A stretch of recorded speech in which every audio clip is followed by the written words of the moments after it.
So I think it's especially important in our world and in our country now, when there is so much fear and so much hatred and prejudice, that we really emphasize bodhicitta, and bodhicitta based on love and compassion for others. And to have love and compassion, the kind of love and compassion we need nowadays, that has to be based on equanimity. So freeing ourselves from attachment to loved ones, aversion to people we don't like, or hatred for people we don't like or don't know, and apathy towards everybody else, all the strangers. So it's especially important that when we look around the world now, even when we look around this room, that we recognize everybody wants happiness, nobody wants suffering. So race, ethnicity, religion, sexual orientation, gender, socioeconomic class, educational level, all these things are not how we should evaluate others. Yeah, they're very superficial attributes, and it's incredibly important that we look into the heart of each living being, including animals and insects, and see that just like us, everybody wants happiness and not misery. There's not any difference among any of us on that level.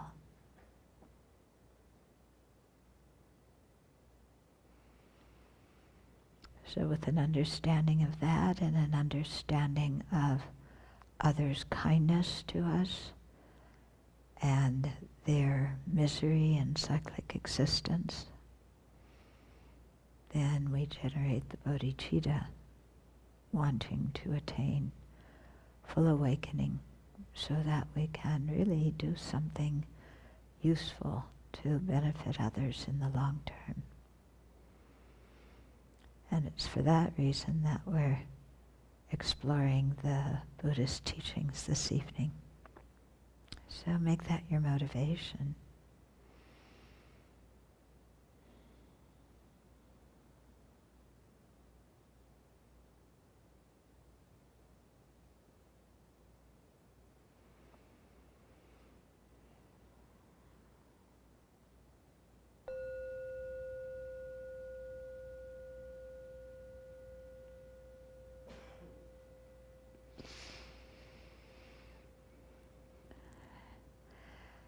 So there are a couple of questions that I would start with.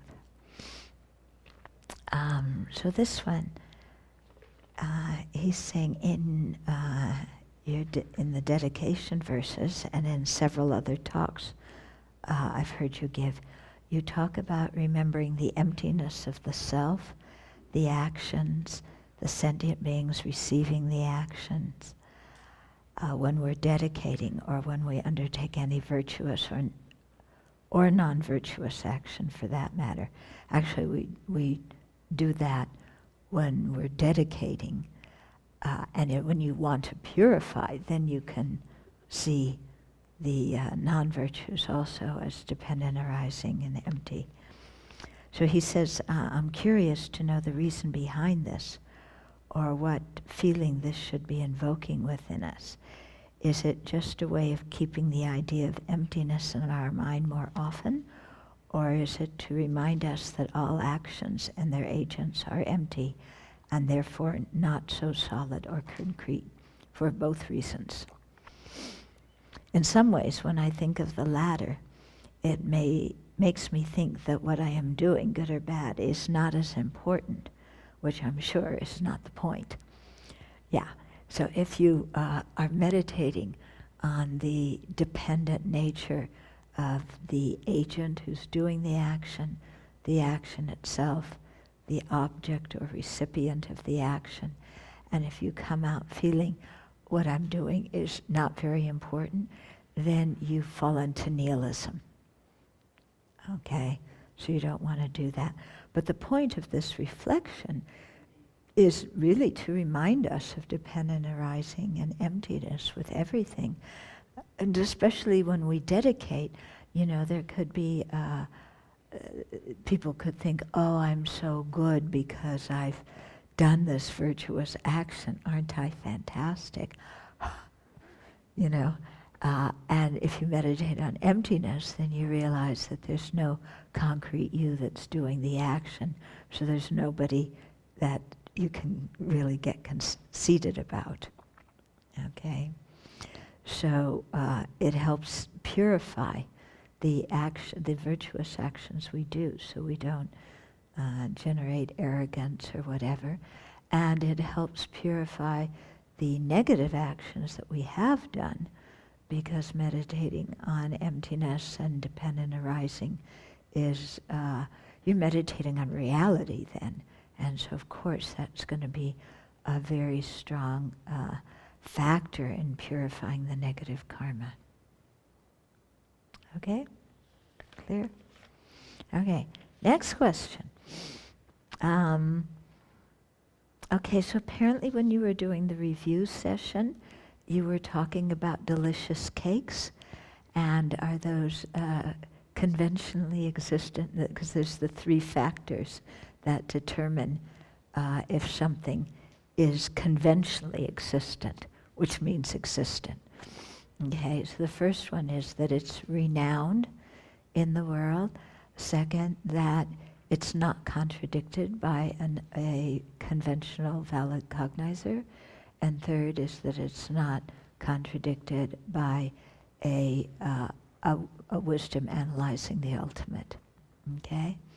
So I've usually heard this explained in terms of cakes, but not in terms of delicious cakes. Because when you get into adjectives like that, even, in our world today, we can't agree on that. And even one individual may find a cake delicious at one moment, but after they've eaten a huge meal, they may not find that same exact cake delicious. Okay? Also, we tend, when we talk about things like delicious, to have attachment involved there. So of course, if we're thinking of an inherently existent delicious cake, such a thing doesn't exist at all. Okay, does a cake exist? Yeah. It's conventionally known in the world. Other people can also identify that as a cake. And it's, nobody's looking at it as a truly existent cake. Once you get to delicious cake, probably somebody's grasping it as truly existent. Okay? But like I said, I've never really heard it these 3 used, the example used with things that are so subjective. Because I was even thinking like large bowl. Okay, what's a large bowl? Yeah? I mean, to have it has to be large in comparison to something. Yeah? So does a large bowl exist? Yes. Is this a large bowl? Well, I don't know. You have to compare it to something else to tell. Okay? So I think in terms of putting those adjectives in, where it needs clarification according to time and place and comparison and things like that, that it's usually not described in that way. Okay?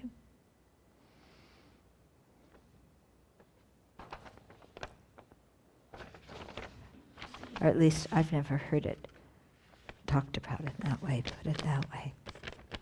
Okay? Done? Now we get on to the juicy topic. We're going to start giving away 80,000 young maidens. Just wait, that's the verse we're on.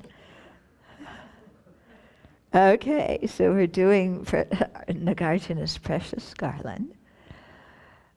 Okay. So what? 259, okay.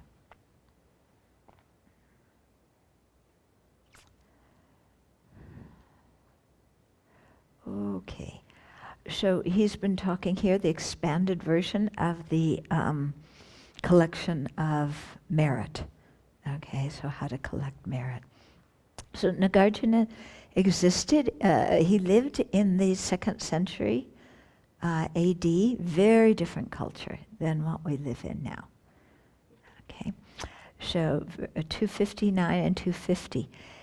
So he's talking to the king here. If you bestow well-adorned, beautiful maidens upon those who seek them, you will thereby attain the Dharanis that hold the holy Dharma. Previously, the victor bestowed 80,000 maidens adorned with all kinds of ornaments, accompanied by all kinds of goods. Okay, so are you freaking out? So probably this verse, first of all, in India at that time, women were always under the management rule of men. First their father, then their husband, then their son. Okay? And so they didn't have much freedom. And when it came to even marriage, even the men didn't have much freedom. All the marriages were arranged.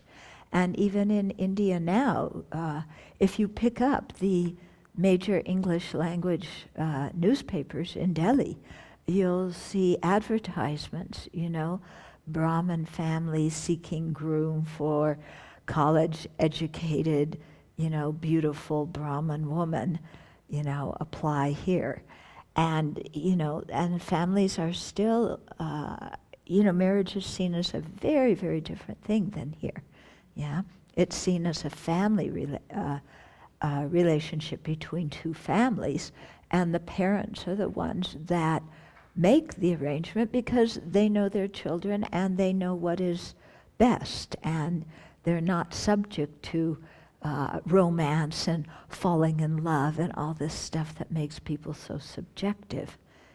Yeah, so that's how things were done in those days. And so probably here, what was going on is the king had power over, they could have been poor maidens, from poor families, or it could have been women that were given to the king or whatever. But he had to provide dowries for them and marry them off, because this was what families were supposed to do then and even now.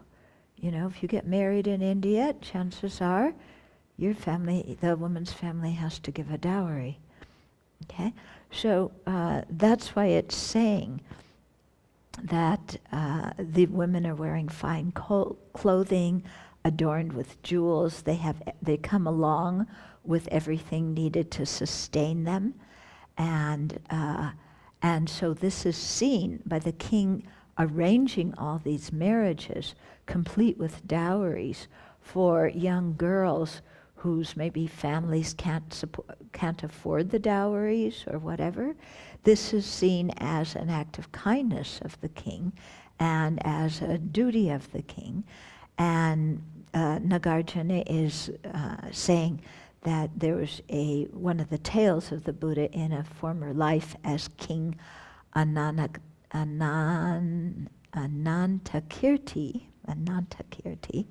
who gave away 80,000 maidens together with jewelry, clothes, household items, and everything that they need. So when you're giving away household items, it's probably a dowry. And so getting these young girls married off. Okay? And so this is the cause to attain this dharani, which of the dharani, of holding the Dharma, which means the full retention of all the words and the meaning of the Dharma that you hear. Okay? So that result and that cause, I don't see personally how they go together so much, but apparently they do. Okay. Now, the question comes, how do we understand this as people in a different culture in the 21st century? Okay. And Geshe Tekchok, here, when he was talking about it, he said that he quoted another story of the Buddha. It was a Jataka tale when the Buddha was a bodhisattva.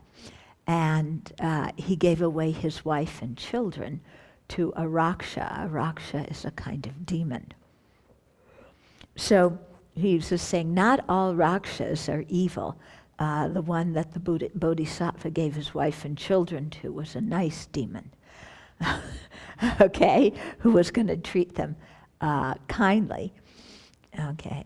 And he says there's a world of difference between giving away your wife and children callously for money or for otherworldly gain, or giving them away in a responsible way for other people to take care of them, perhaps better than you can take care of them.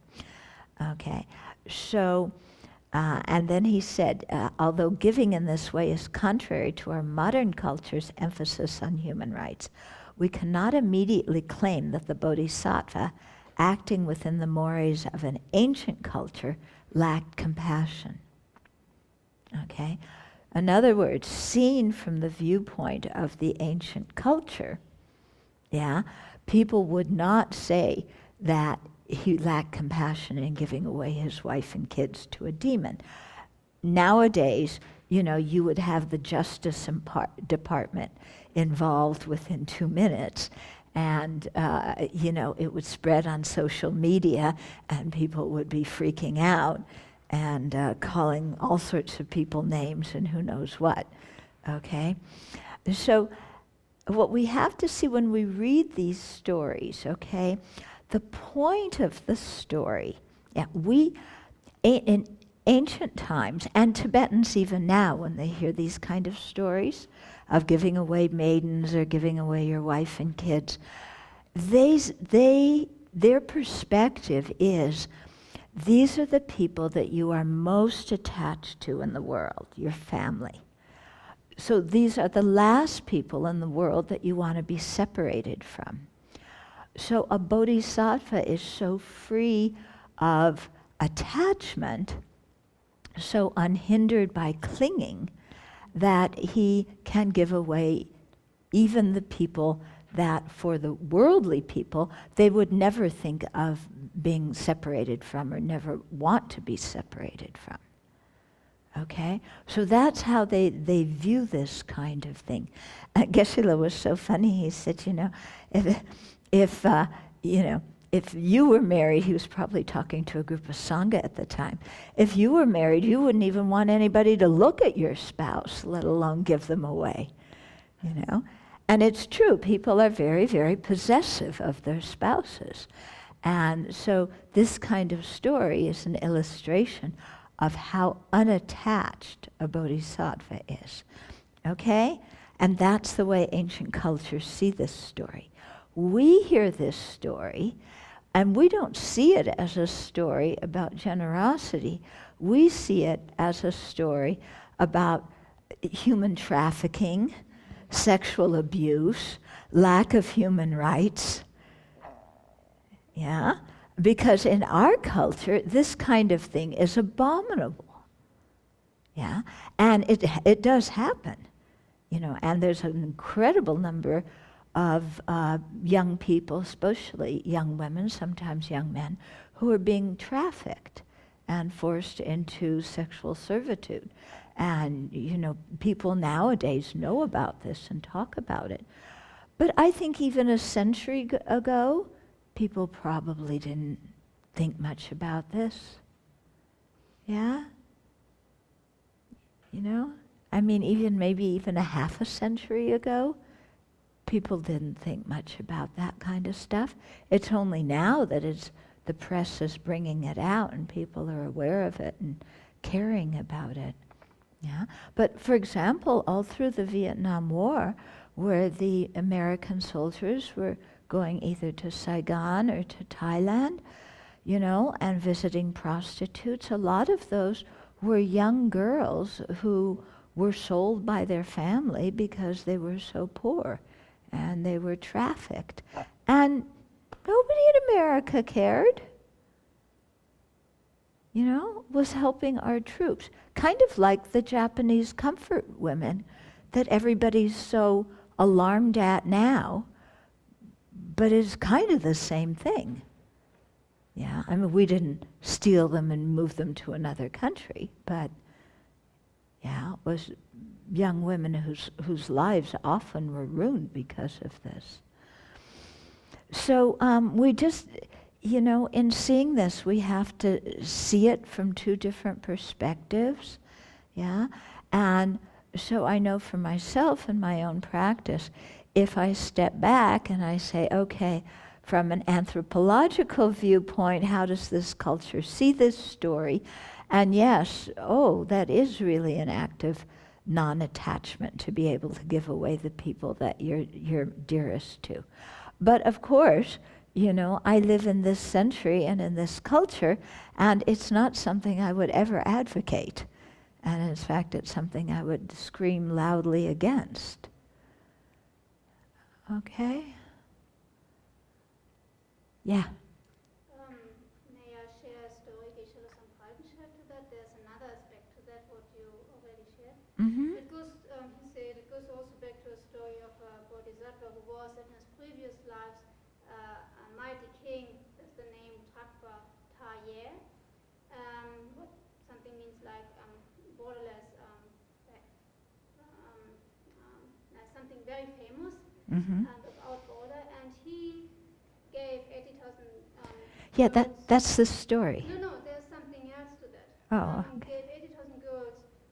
It's not clear where, when, and for whom, he says. But one of the girls that was given to the king, she had a very strong faith to the Buddha.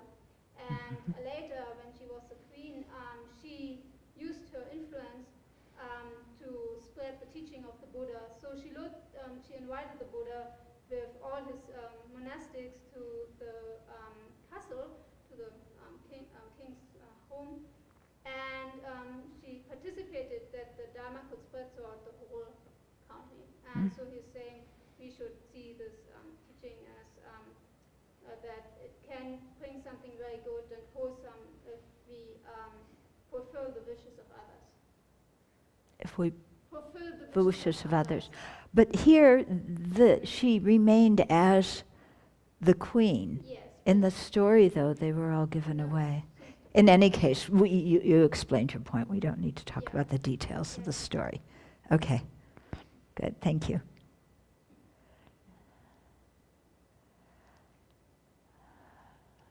Yeah, so maybe something can come.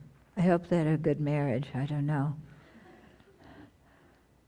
I don't know. I mean, it would be awful to be taken and made the queen, and who knows what the king's going to do to you.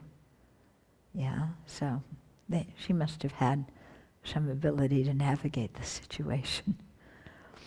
Any more comments about this? Yeah.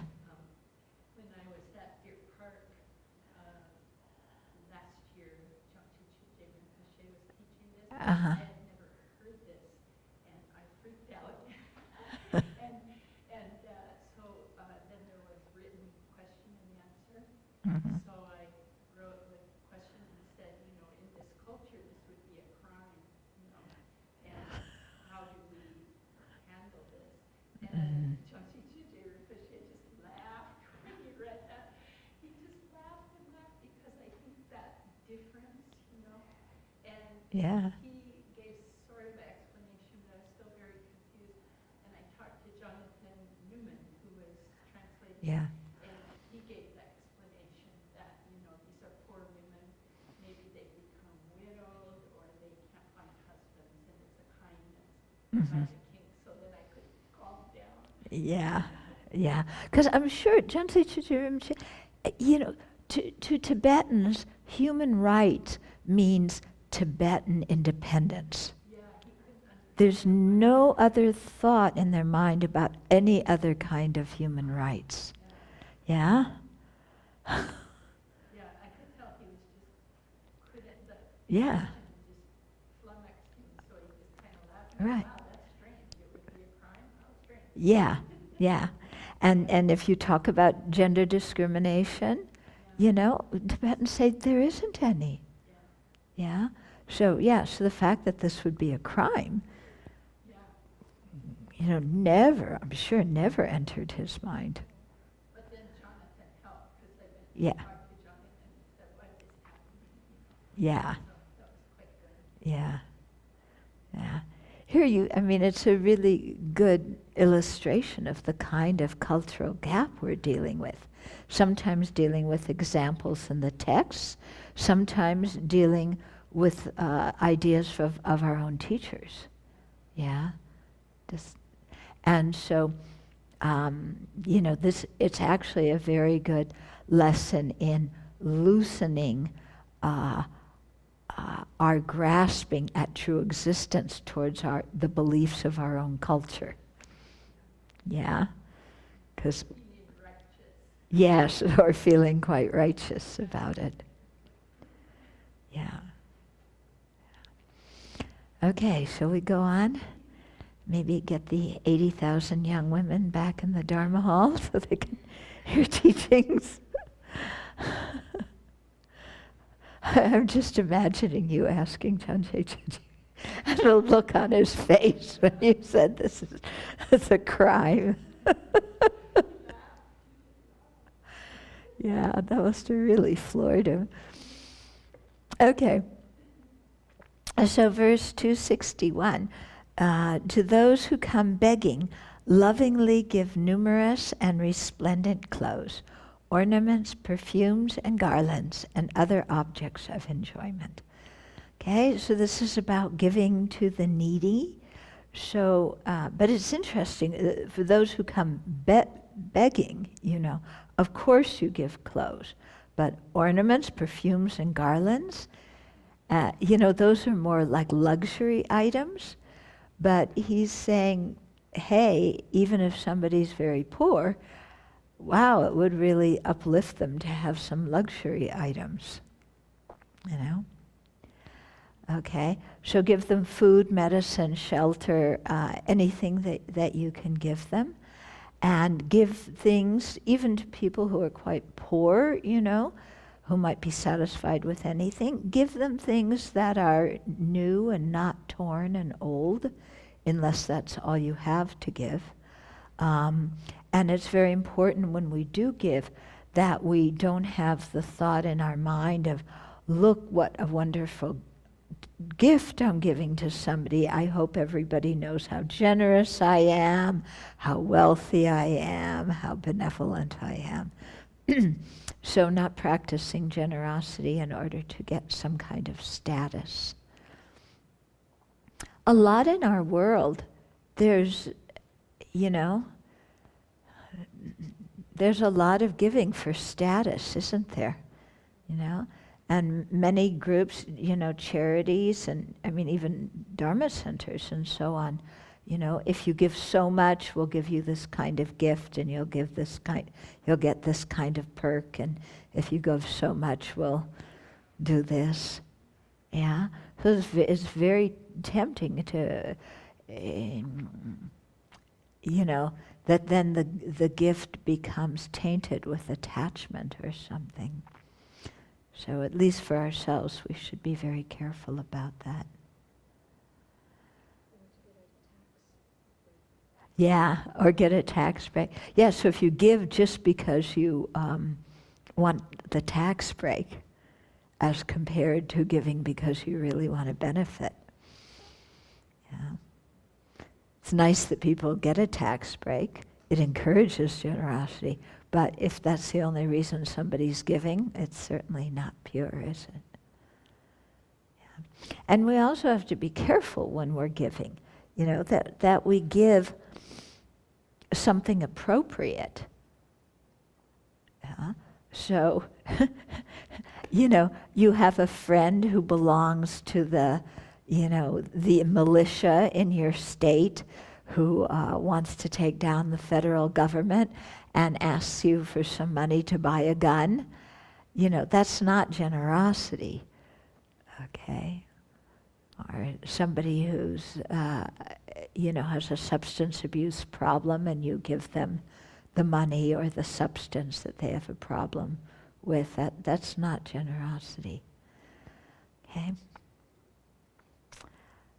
So that was 261. 262, there is no greater act of generosity than to grant to the extremely unfortunate who are bereft of some aspect of the Dharma the happy chance to receive teachings on it.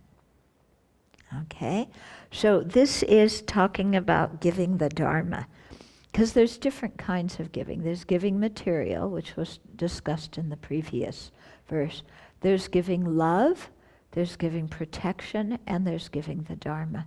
And of all the forms of giving, they say giving the Dharma is the highest form, because by giving the Dharma, if somebody takes it in and practices it, then they can abandon the cause, creating the causes of suffering, and create the cause of happiness, and eventually attain full awakening.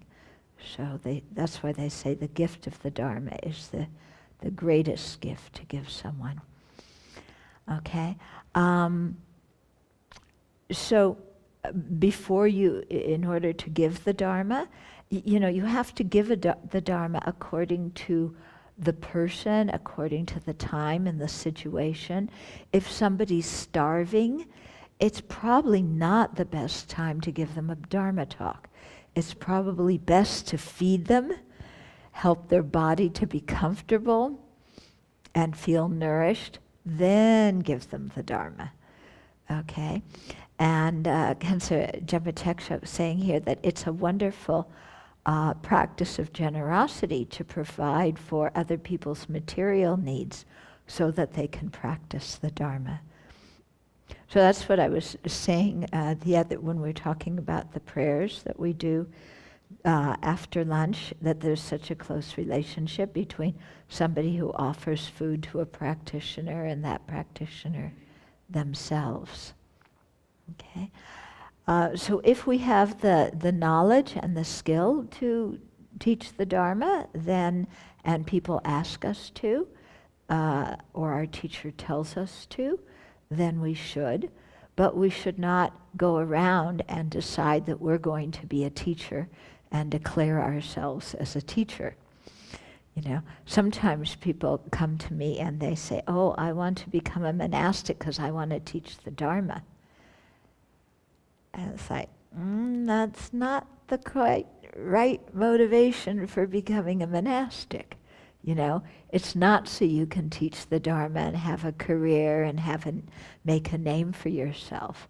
You become ordained because you need the precepts to help you restrain yourself from negative actions and to create virtue. And you need the structure so that you can practice. Yeah, so people have to be careful here, otherwise they start thinking of the Dharma as a career, where you can become famous and make some money and this and that and the other thing, and then that just really kind of ruins it.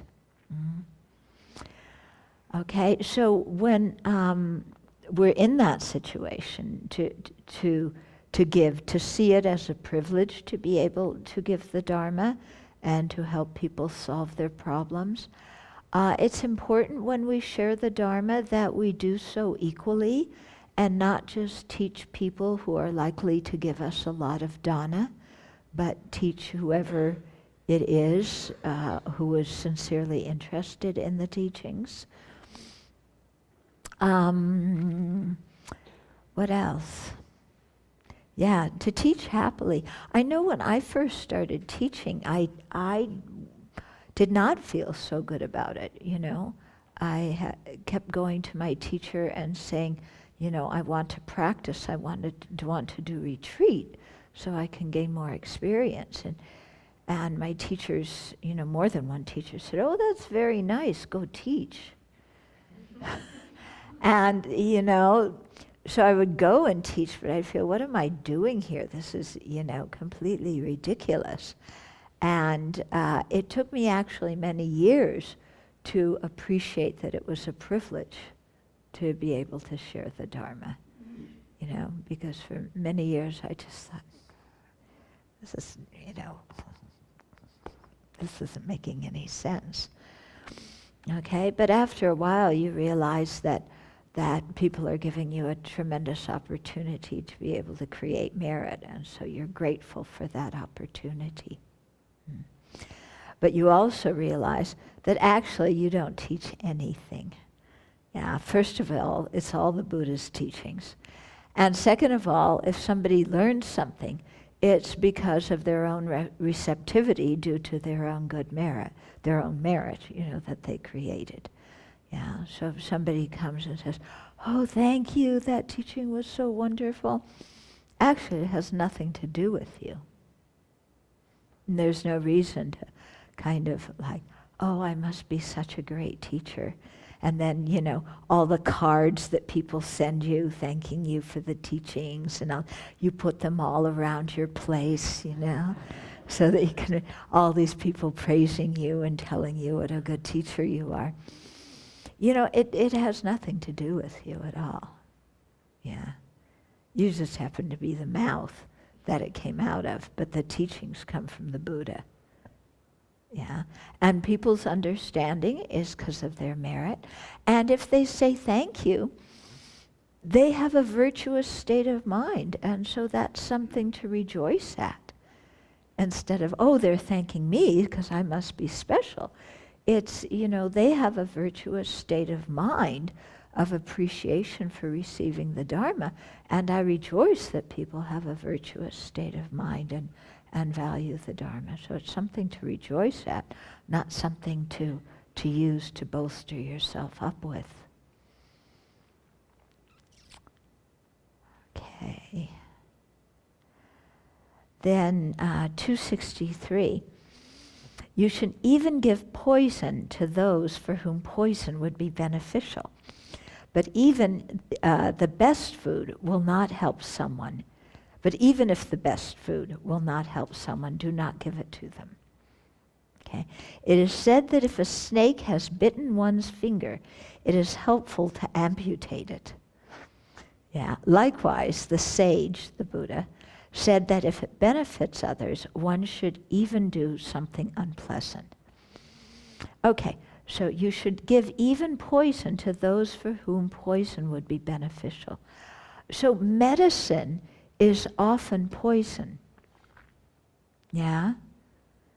And so especially, in olden times, it was different poisonous substances that were used to cure diseases. So if this kind of medicine, which was poison, would benefit somebody, then you give that to them so that they can be benefited by it. Of course, you don't give too big of a dose, because that would kill them. And that even if it's delicious, fantastic food, don't force it on somebody who doesn't need it. If somebody's very sick and you force them to eat very rich food, they're going to get sicker. They probably just want, boiled vegetables or, instant oatmeal, something like that. So the idea is when we're giving, give to people what they need. Don't have an agenda ourselves of what we want to force upon them that may not be what they need and may actually harm them. Okay, that's the meaning of this verse.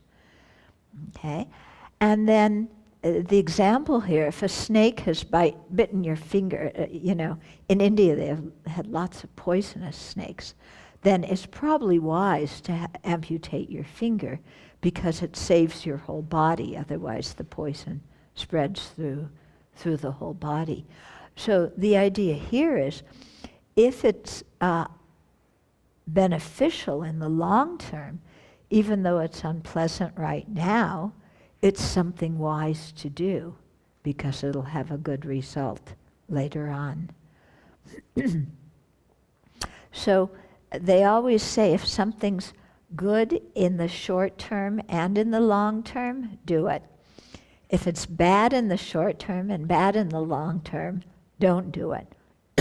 Long term here, we're talking about karma and your future lives. If it's good in the short term but bad in the long term, better not do it, but living beings with attachment want to do it because it brings immediate results and they don't care about the long-term results. Okay, but actually it's better not to do those things. If it's unpleasant in the short term but beneficial in the long term, then good to do it. Yeah, because short-term pleasure comes and goes like this. Yeah, and it's better really to create good karma for future lives so that we can have a good future life and be able to practice the Dharma then and advance on the path. Yeah, difficult to remember that when the chocolate cake is right in front of you like this. You're, you know, when we become like our kitties, you know, when it's, yeah, you see that so much with our kitties. When it's time to eat, it's like they're all in a frenzy. They're so worked up because there's pleasure coming, you know, out of these little kind of dirt balls and they eat the same thing every day. Can you imagine? But they get so excited about it. And that's exactly what we're like when there's some kind of immediate pleasure to be had. It's like, you know? And we just throw our wisdom out the window. Yeah, our wisdom goes to the wind and we don't consider the long-term results of what we're doing. Because the thought of immediate pleasure is too captivating. Yeah. Interesting question. How has attachment to chocolate, for example, an effect to next life? So that is an interesting question. How has attachment to chocolate, craving to chocolate, an effect for your next life? An ethic? Effect. Effect for your well, it's enhancing craving in your mind, and craving is what binds us to cyclic existence, isn't it? Just not so present. Yeah. We don't think that. Yeah. Like, what's wrong with craving for chocolate? Piece of chocolate. Yeah.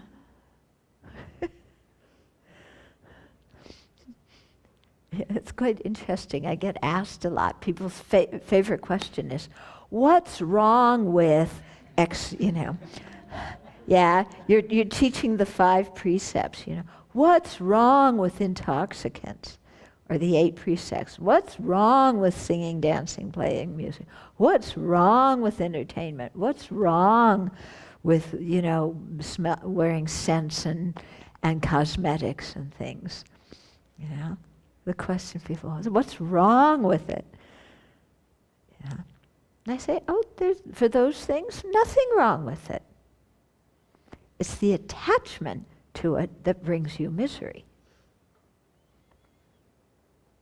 Yeah. So that's what makes us think. Yeah. Yeah, you know, many of those actions in and of themselves are neutral. They're not naturally negative actions. But boy, when we're attached to them, yeah, we go crazy, don't we? Yeah? Yeah? Then what would be a naturally negative? Killing, stealing, lying are naturally negative actions. Huh?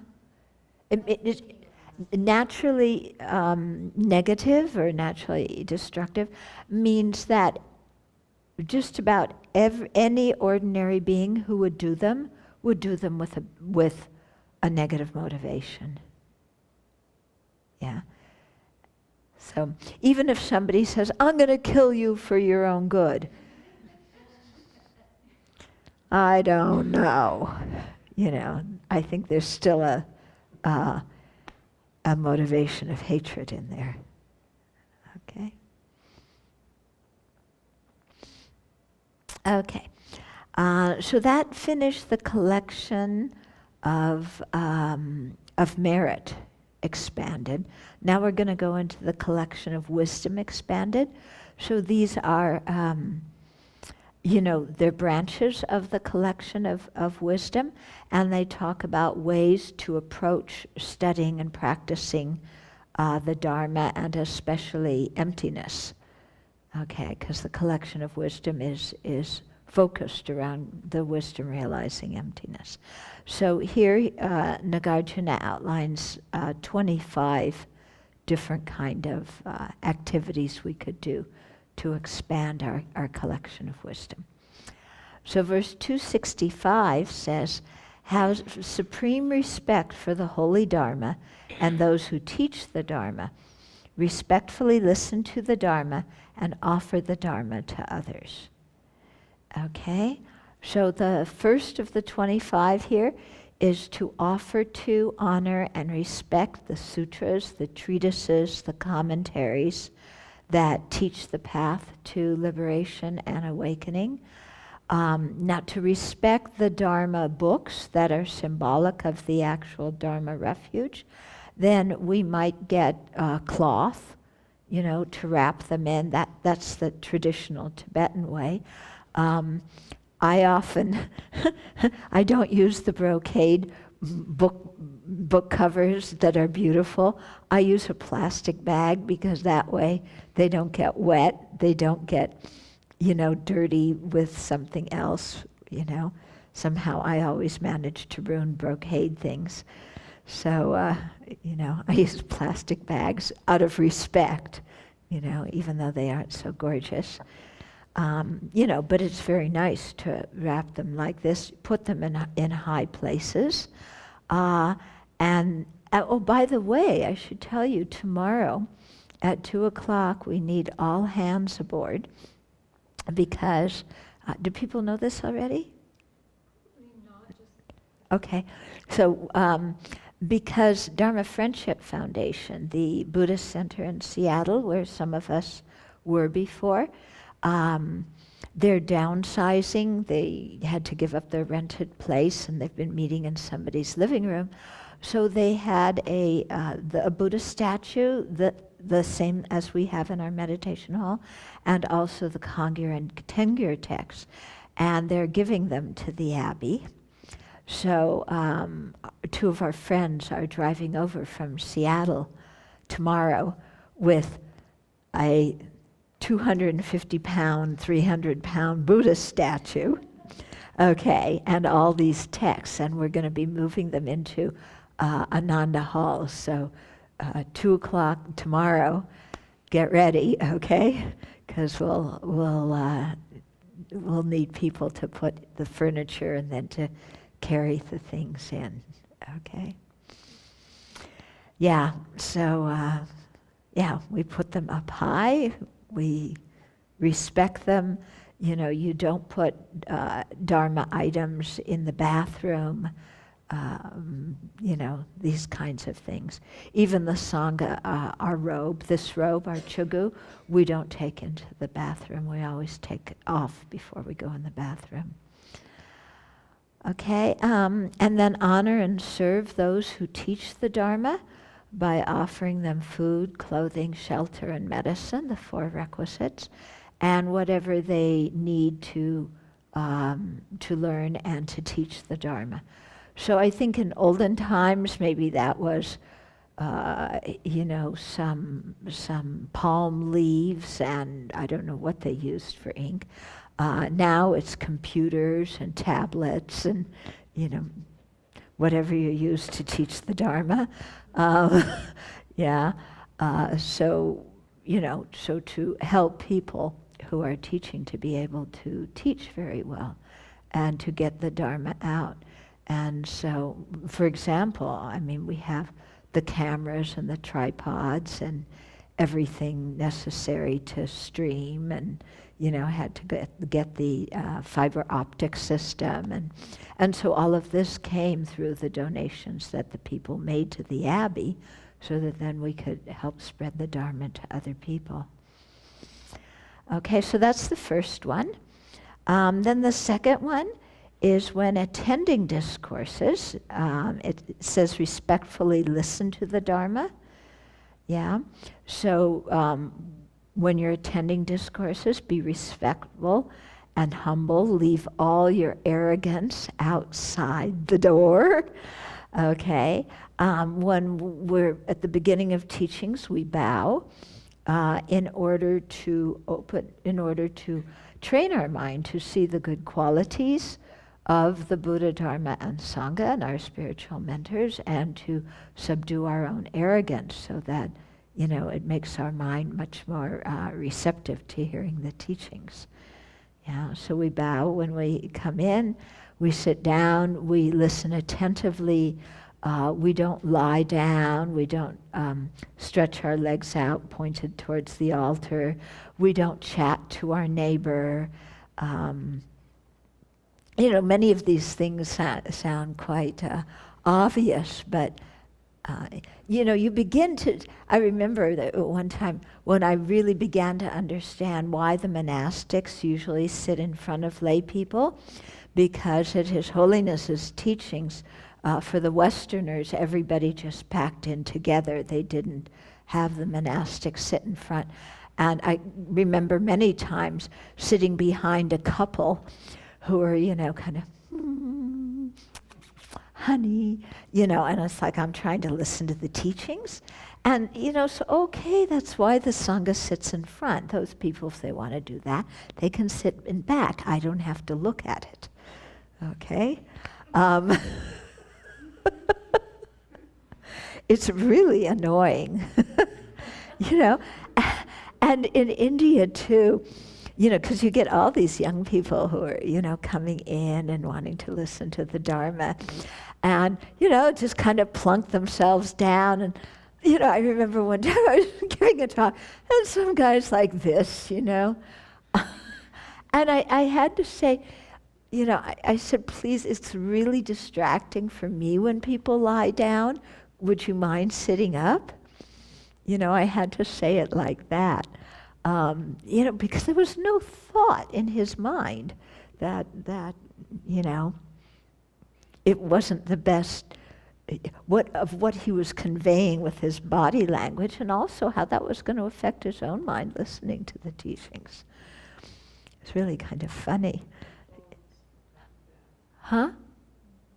Oh, yes. Yeah, when you listen to teaching, you should not be texting and twittering and tweeting and those kind of things. Okay? And yes. You see that we were in the Sangha seats that were like this, and so there was the front row that we could see what was happening. When His Holiness started talking and there was no translation, 3 rows back, lit up in the dark with phones up. then Jenbo would start to translate, phones would go down. Holiness would start to speak. Yeah. Amazing. Yeah. Yeah. And these are the people who got special tickets.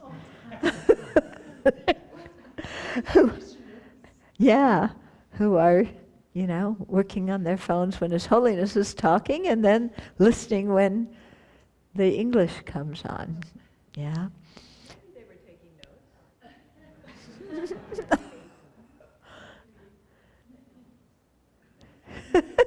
Maybe taking a selfie.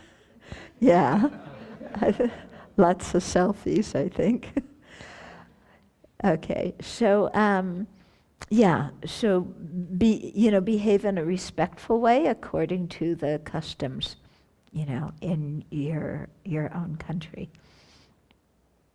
It says, that for the monastics in our precepts, there's all sorts of conditions where you're not supposed to be speaking the Dharma. If somebody's walking ahead of you on the path, or is walking higher on the path than you are, or is wearing a turban, or, if they had their hair covered, if they have a weapon of some sort, even if they have an umbrella, or maybe it's probably a parasol, because they would use parasols to indicate famous people and so on.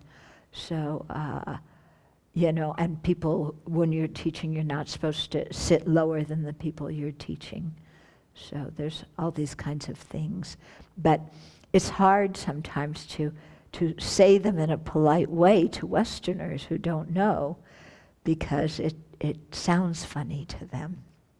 Yeah. Okay, and then the third one in this verse, it says, and offer the Dharma to others. So that's the third of the 25. So give the text to those who don't have Dharma texts. So this is a beautiful thing in Southeast Asia and in East Asia in general. People have the practice of donating money in order to publish Dharma books for free distribution. And it's beautiful because you have all these small books, that then can be given out freely and are given out freely, to people who, have never met the Dharma and may be interested. There's the largest temple in Singapore in particular. They have whole racks full of English books and Chinese books, and so many tourists come to the temple, And I've met people later who said, oh, I was at, this temple, and I picked up your little book, Working with Anger, and then I decided I saw you were giving a talk, and I decided to come. And so it's amazing, just through this generosity of spirit, that people are able to share the Dharma with others.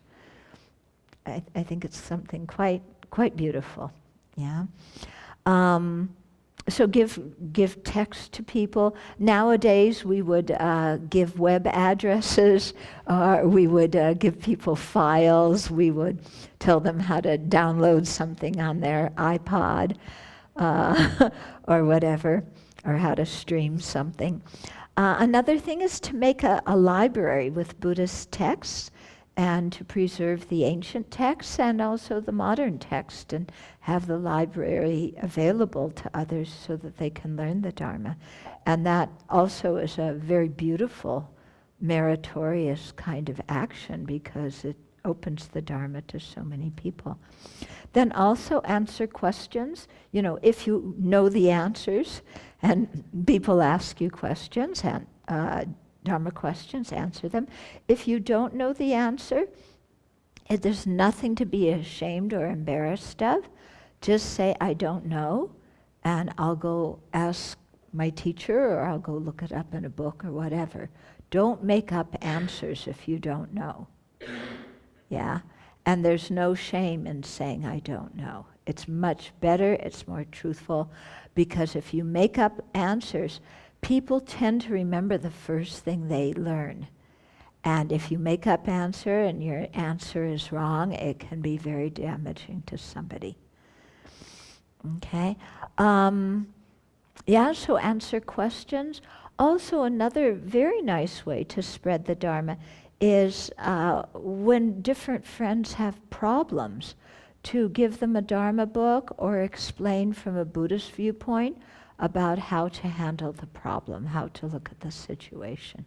Because so much of the thought training practice is just common sense, and we can explain it to people who are not Buddhists, but would be, can benefit from learning it. Another way of giving the Dharma is doing your practices and mantras and so on out loud, so that the animals and insects around you hear them, and it puts good imprints. Yeah, that's one of the reasons we usually have the Thursday and Friday night teachings in Ananda Hall, so our kiddies can listen. So tonight they're deprived of the Dharma, but they've heard a lot of teachings. Yeah. Yeah, they've slept. Yeah, but so have the human beings.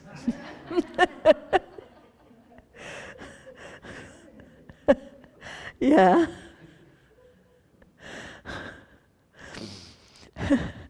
Okay. Then verse 266. Do not revel in worldly discourse, but take delight in the transcendent. Just as you develop good qualities in yourself, develop them also in others. Okay? So do not revel in worldly discourse. Yeah. So don't like, oh, somebody's gossiping about somebody, I got to hear the latest. Yeah. Or somebody's criticizing somebody, what did this person do wrong now? Yeah. Oh dear. The latest Donald Trump, something.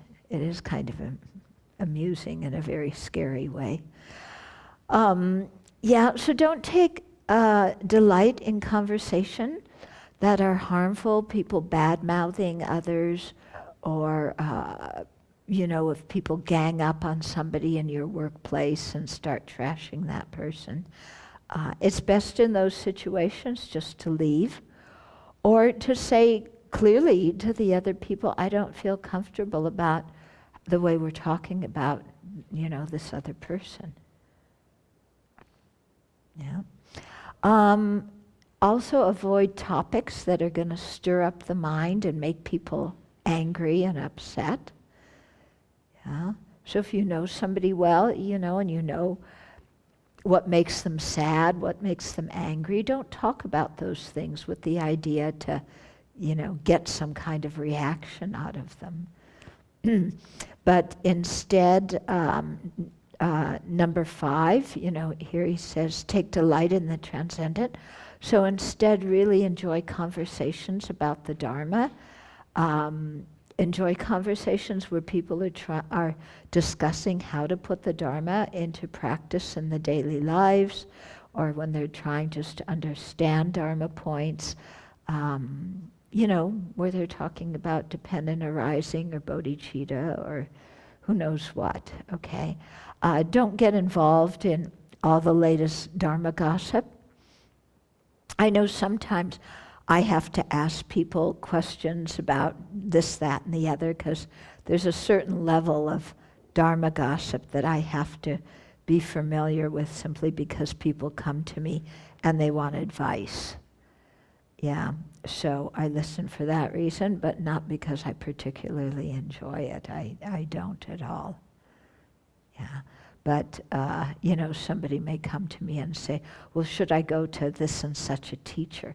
And if I've heard that this and such a teacher is, embezzling money and sleeping around, it's good that I know that, because I'll steer the person away. Okay. So wait a minute.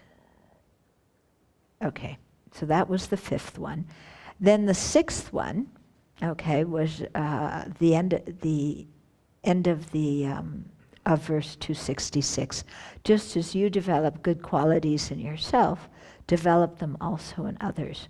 So I think this is kind of beautiful. Just as we want to develop good qualities, don't think just of how can I develop good qualities. Think about how can I help other people develop good qualities. And so do the things that will bring out other people's good qualities. Yeah, and praise what they do well. And, do what you can to really encourage other people. And I think that's something quite beautiful when we can do that. Because sometimes in Dharma practice, we just start caring about my Dharma practice, the state of my mind. I want to realize emptiness. I want to become a bodhisattva. I want to enter the first path. I. And we don't think of, gee, here we are studying with all these other people, and wouldn't it be nice if they also develop some good qualities? And so how can I set up circumstances so that they can develop good qualities? Okay. Sometimes doing this means setting up circumstances that are going to be difficult for the person. Yeah, because often it's through difficulties that we develop good qualities. Isn't it? Yeah, when everything's real easy, we get kind of complacent.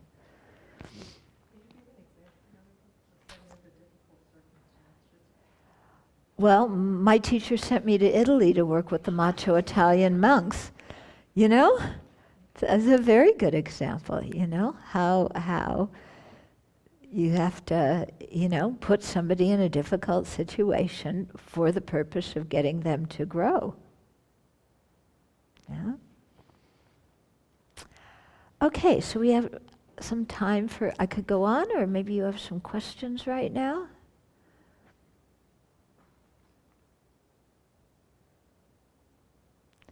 I can't believe it. People didn't freak out about the 80,000 young maidens, and now they have no questions. Boy, yeah. This last one makes me think about, like, when I'm purifying things like I used to be a fisherman, how I was encouraging negative Mm. experiences, like taking my nieces fishing with me, or I fished with a lot of people. Yeah, And that's how I learned too, was fishing. yeah, So when I'm purifying, I try to purify for my influence on others, right. with my alcohol use. Yeah, yeah. So this is a very good point. Realizing how our actions influence others. So this verse is encouraging us to use our actions to bring out others' good qualities and to encourage them in virtue.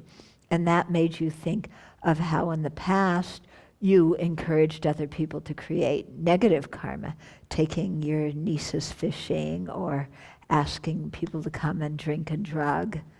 Yeah, But just doing those things, some of those same people may be encouraged in the other direction by seeing what exactly. Yeah. When we quit those things, yeah, at first all your drinking and drugging buddies are going, what are you doing, Come on, what's happening to you? You're getting weird. You're not like your usual self anymore. What did those Buddhists do to you? But then after a while, when they see that you're happier than you were before, then it makes them think. Makes them think. I remember Ajahn Amaro, he's a Theravada Buddhist monk, a friend of mine. And he told the story of, before he even met the Dharma, he was in Thailand, and Thailand is famous for its beaches, So he was always lying on the beach and, doing what all the young Westerners do on the Thai beaches, which you can just imagine yourself. And then afterwards, because part of the travel circuit is you hit the Thai beaches and then you hit the monasteries. And so, he went up to Wat Pah Pong and he's there and, kind of these people, they don't eat after lunch and they can't do this and they can't do that and they don't do this and that. And at first it was like, oh, these people. And then he realized, wow, those people are a lot happier than I am, even though I just spent 2 months lying on the Thai beach.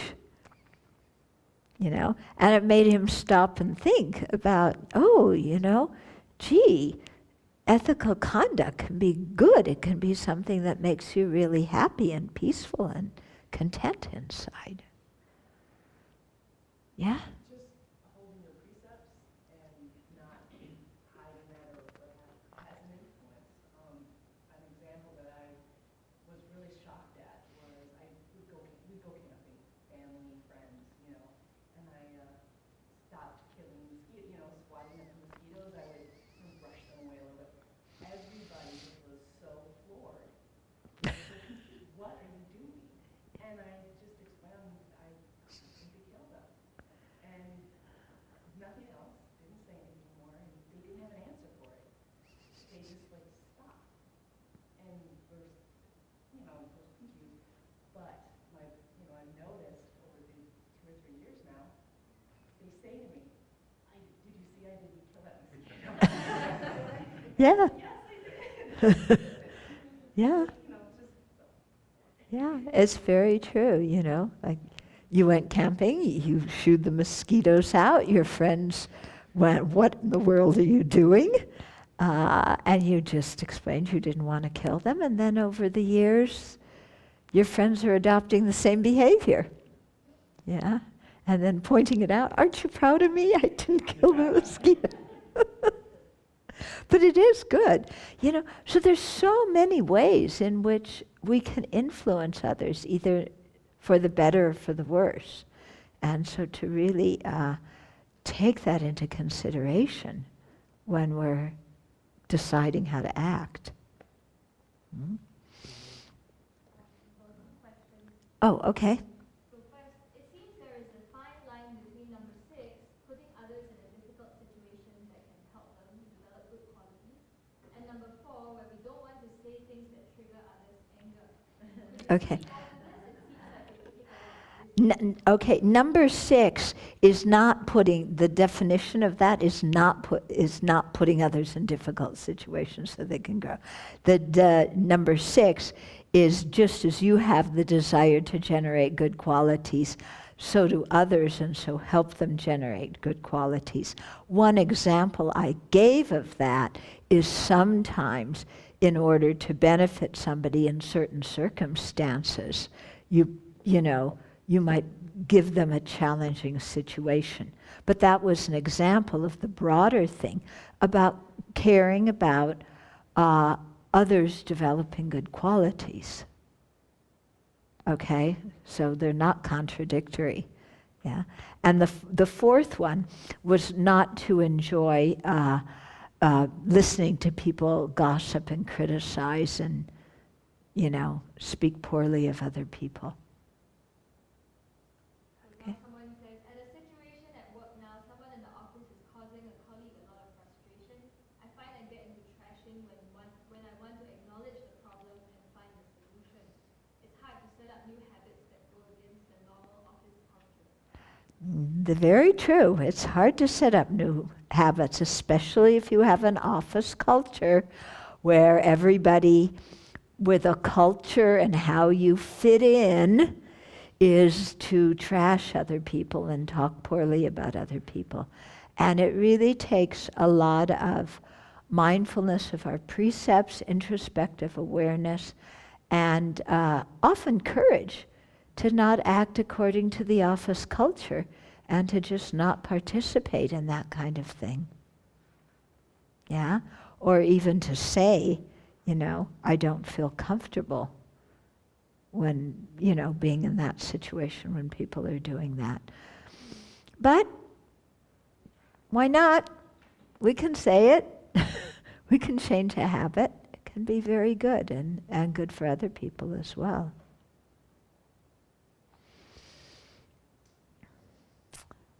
Okay?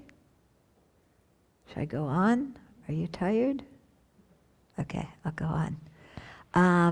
So 267, do not be satisfied with the Dharma you have heard. Keep in mind its meaning and analyze it. Always respectfully offer a gift of thanksgiving to your gurus. So all these things that it's counseling us to do are to help us collect wisdom. In other words, to realize emptiness and, of course, impermanence and all these other things too. So number 7 is to not be satisfied with hearing just a little bit of Dharma. So don't be complacent, don't be haughty, thinking, well, I've heard so many teachings, I don't need to listen to this again. I've heard it before, or even I've taught this text, so I don't need to listen to it. But instead, always have a mind that's thirsty for the Dharma, that's curious, that wants to learn, and try to never be satiated by the Dharma that you hear. Okay? So he says, try to be like the ocean, which never gets full but can always hold more water. So we can always hold more Dharma. Okay?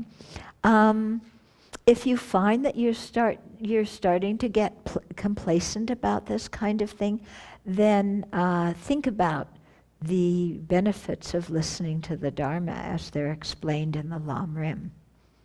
Okay? So I'm going to ask you a question. What are the benefits of listening to the Dharma?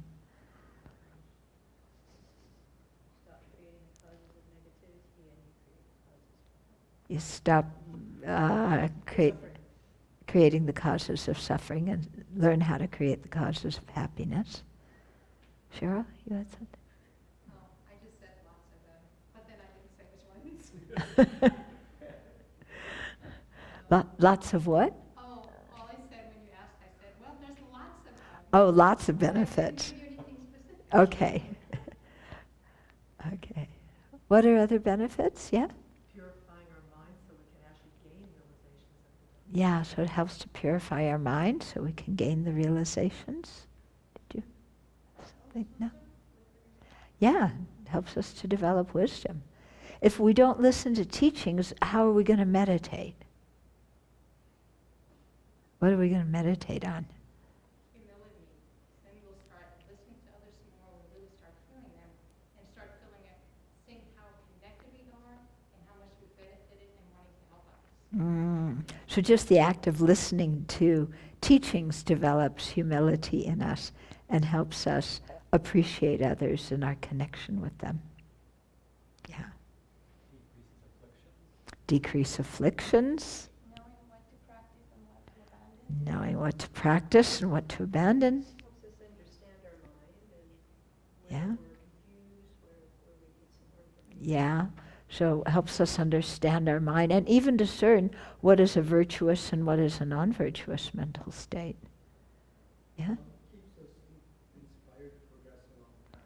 Yeah, it does keep us inspired. True jewel. It's the method that we take to alleviate our own suffering and find virtue. Yeah. So it inspires you, it leads you out of suffering.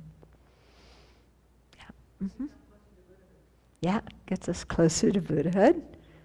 Yeah. I think it also helps us not only understand our suffering, but the suffering of others. Yeah, helps us understand other people's suffering as well, which engenders compassion. Yeah. Yes, an awareness that time is very short, and so to use it wisely and not waste it. And of course, it deepens our understanding of the teachings. Yeah, deepens our understanding. Okay, so there's all these kinds of benefits. So we should remember the benefits instead of saying, oh, I've heard about precious human life so many times. You know, so don't have that kind of idea. Okay. Then number 8 is, he's saying in one day you may have studied too many verses to remember all the words, but try and keep the meaning clear in your mind. So here, this 8th one is to summarize the meaning, to review what you learned, even if you can't remember all the verses, all the words exactly, to review the meaning so that you can remember something and have something to meditate on afterwards. Okay. So the ability, and then also part of the 8th one is when you can summarize a lot of teachings into a short, bit, and then if you can expand the short bit into a big teaching, then that's the sign of like really understanding it and being skillful, because you're able to pick out the important points and express them succinctly. And you also know enough so that when you hear the important points, you can fill in all the details and expand it. Okay, then number 9, also from this verse, he says, I just feel very grateful that we have it all written down. I mean, that we have what? the teachings are written down. Yeah, When did they start doing that? yeah, They were memorizing these sutras, and there's things like going to meditation hall, and like at least I had a book, yeah. It's quite wonderful that the teachings are written down, because for the first 500 years they weren't. They were all passed down orally.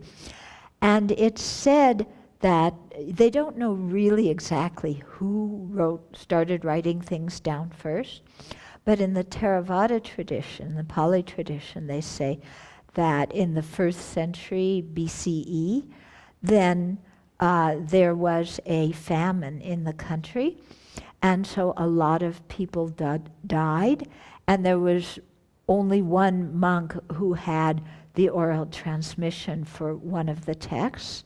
So they said, oh, we need to start writing everything down, because if something like this happens again, where there's an epidemic or a famine or natural disaster, it could wipe out all the people who have the teachings. There was writing.